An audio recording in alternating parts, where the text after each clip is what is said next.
y hasta se renunció por asuntos vinculados precisamente a la no aplicación o aplicación parcial o dificultades del gobierno en aplicar la ley de consulta previa. Y estamos con Gonzalo Quijandría, director de Asuntos Corporativos de la minera Barrick, para conversar acerca de este tema. Buenas noches, ¿cómo están? Buenas noches, gracias por la invitación. Bueno, la primera pregunta es, ¿se debe aplicar la ley de consulta previa en la sierra, sí o no? Creo que la primera respuesta a eso es si tenemos una diversidad cultural reconocida en el ámbito andino y todas las personas expertas en esos temas lo han señalado que sí, que existe una diversidad cultural en el ámbito andino. Ahora, el tema más complejo es identificar dentro de ese marco andino qué comunidades campesinas, por ejemplo, tienen las características que los permitirían identificar como parte de algún pueblo indígena. ¿Ustedes llegaron a identificarlos? Nosotros usamos una metodología que fue desarrollada en una directiva que se aprobó en mayo del 2012, y en esta directiva se establecían algunos criterios, ¿no? Básicamente la persistencia de la lengua materna como un elemento clave, y también el tema de las tierras colectivas. Pero nosotros sabíamos que eso no era sin duda suficiente. Por esa razón, en el censo agropecuario, el cuarto censo agropecuario que se ha desarrollado el año pasado y culminó en el mes de noviembre, se incluyó una pregunta específica para hacerse a todas las comunidades campesinas del país. ¿Cuál? La pregunta específica es esta: ¿la comunidad campesina a la cual usted pertenece es parte de algún pueblo indígena? Y se le hizo a todas las comunidades. Ajá. Para establecer si hay una identificación de la propia comunidad con estos pueblos indígenas. ¿Qué respuesta? Y los datos se publican mañana según el cronograma. No puede ser, hemos debido hacer esta reunión mañana, pues no sé. Esperemos que el INEI, bueno, no soy parte. Debe tener un adelanto. Entiendo que además eso es muy interesante porque el INEI, para precisamente evitar que hubiera luego duplicaciones sobre este proceso, hizo convenios con las propias organizaciones indígenas, con CNA, UNAMIAF, CRINAP, EDC, con todas. Les hizo un convenio para incorporarse en el proceso, de tal manera que hubiera una claridad de que eso sí va a ser bien. Entonces, ojalá pues mañana tengamos para que estas organizaciones les dijeran a las comunidades, respondan sí. No, bueno, eso no, yo no creo que sea una cosa tan así. Yo creo que lo que va a ocurrir es que va a haber una mayor claridad, ¿no? Pero no tiene ningún adelanto de cuál es el resultado. No, porque esa información hasta donde yo tuve acceso todavía no estaba. Ese es el famoso criterio subjetivo, ¿no es cierto? Porque hay los criterios objetivos y esto, pero claro, la comunidad tiene que sentirse. Entonces, cuando esos elementos se conjugan, entonces evidentemente estamos hablando de un elemento. Entonces, todavía no tenían ustedes el listado de qué comunidades no teníamos lo que correspondía a los criterios objetivos. ¿Y ese listado lo tenía? Ese listado. Digamos, de las 6.000 comunidades andinas, ¿ustedes sabían cuáles estaban correspondiendo a los criterios objetivos? ¿Cuántas había? Bueno, yo no puedo decir exactamente la cifra exacta en este momento porque yo no... 5.000, 200. Pero cubría una parte importante, evidentemente, de la Sierra Sur, una parte de la Sierra Central, muy pequeño, muy poco en la parte norte, pero básicamente en la zona andina. Y eso fue lo que, digamos, no alcanzó consenso dentro del gobierno. Lo que se generaba generalmente, pues como pasa en este tipo de políticas, ¿no? Lo que ocurre es que normalmente los actores sienten que ante el desafío porque es evidente un desafío, ¿no? Hacer consulta en esta dimensión es un desafío, había que ver la manera de cómo avanzar, ¿no? Pero sí, efectivamente, ahí no hubieron consenso, ¿no? Pero además faltaba el elemento subjetivo. Tú no podías sacar un listado, un registro. Yo creo que el elemento subjetivo es un elemento que apoya y refuerza el proceso. Claro, y también eventualmente lo restringe, porque de repente aparecen algunas en el lado objetivo, pero que no se identifican necesariamente subjetivamente. Yo creo que va a ser una información clave, ¿no? Va a ser una información clave para este proceso. Gonzalo, la misma pregunta. ¿Debería aplicarse la consulta previa, digamos, en la sierra? Bueno, hay que determinar definitivamente cuáles pueblos efectivamente tienen los criterios objetivos y subjetivos que indica el convenio 169. Yo creo que después de, ¿cuántos fueron? 15, 16 años de haber firmado el convenio, el no haberlo reglamentado y aplicado debidamente, pues ya era un escándalo, ¿no? O sea, tenía que hacerse algo, definitivamente. Claro. Y no es cuestión de echarle la culpa ahora a este gobierno que está reglamentando esto, porque esto lo firmó el gobierno de Fujimori. Claro. O sea, en ese momento se debe dar el debate de qué pueblos eran indígenas, cuáles no, antes de pensar en firmar un convenio que además no es el más popular, ¿no? O sea, tiene 20 y tantos países, nomás lo han firmado. El resto de países realmente están pensando claramente si es que aplica o no a su realidad.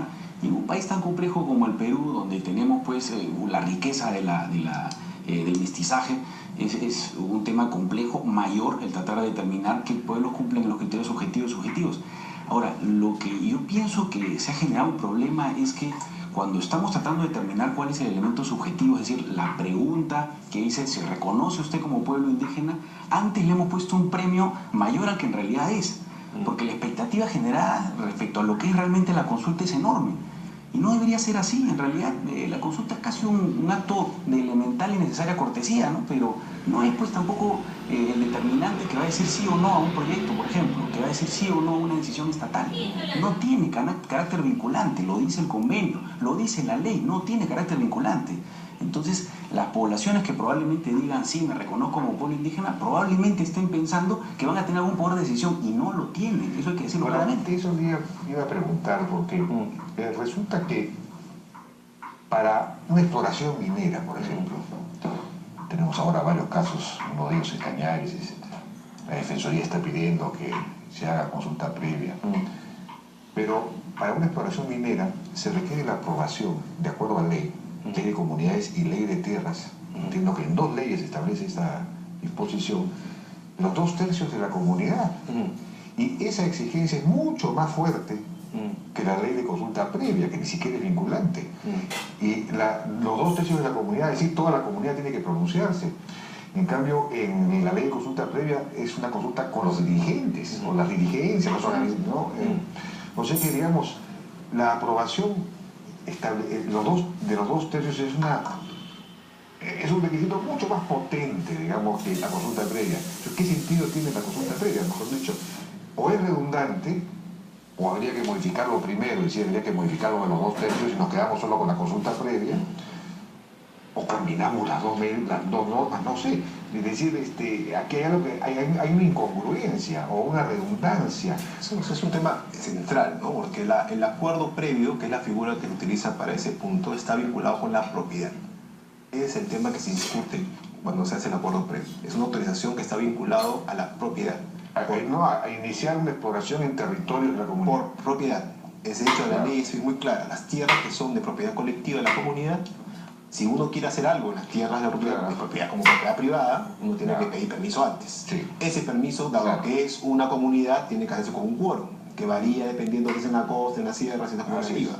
Si se logra ese resultado, entonces tiene la autorización del propietario de utilizar tus tierras. Así es. Ahora, lo que ocurre es que la consulta previa no solamente se refiere a las tierras, se refiere a otros derechos colectivos que pudieran ser afectados, no solamente las tierras. Pero es